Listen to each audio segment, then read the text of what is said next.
بسم اللہ الرحمن الرحیم نحمدہ ونصلی ونسلم علی رسولہ الکریم اما بعد۔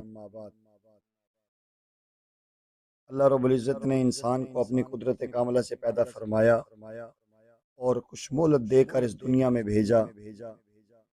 یہ دنیا امتحان گاہ ہے، سیر گاہ یا تماشا گاہ نہیں ہے، کام گاہ بھی نہیں ہے، قیام گاہ بھی نہیں ہے۔ افسوس کہ آج دنیا کے لوگوں نے اسے چراگاہ بنا لیا ہے۔ ہمیں آزمائش کے لیے پیدا کیا گیا ہے۔ فرمایا دنیا دار المحن، دنیا امتحان گاہ ہے، ہر بندہ آزمایا جا رہا ہے۔ حالات مختلف ہیں، کسی کو اللہ دے کر آزماتے ہیں اور کسی سے لے کر آزماتے ہیں۔ کوئی آدمی اپنے بیٹے کا کفن خریدنے جا رہا ہے اور کوئی بندہ اپنے بیٹی کی شادی پر دوشالہ خریدنے جا رہا ہے۔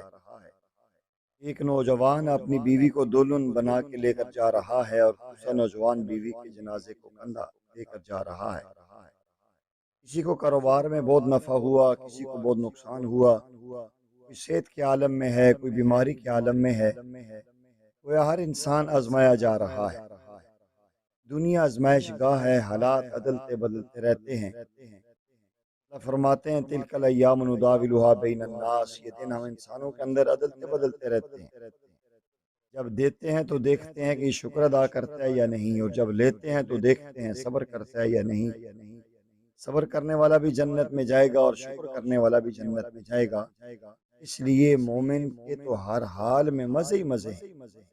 یہ ایک بنیادی سبق ہے جو ہمیں اچھی طرح یاد کرنے کی ضرورت ہے۔ دنیا آزمائش گاہ ہے، دنیا دار المحن ہے، دنیا امتحان گاہ ہے۔ کاش اگر اس بات کو ہم سمجھ جائیں، ہماری زندگی کے بہت سارے معاملات بڑے احسن انداز میں حل ہو جائیں۔ اللہ کریم ہمیں دنیا کی حقیقت کو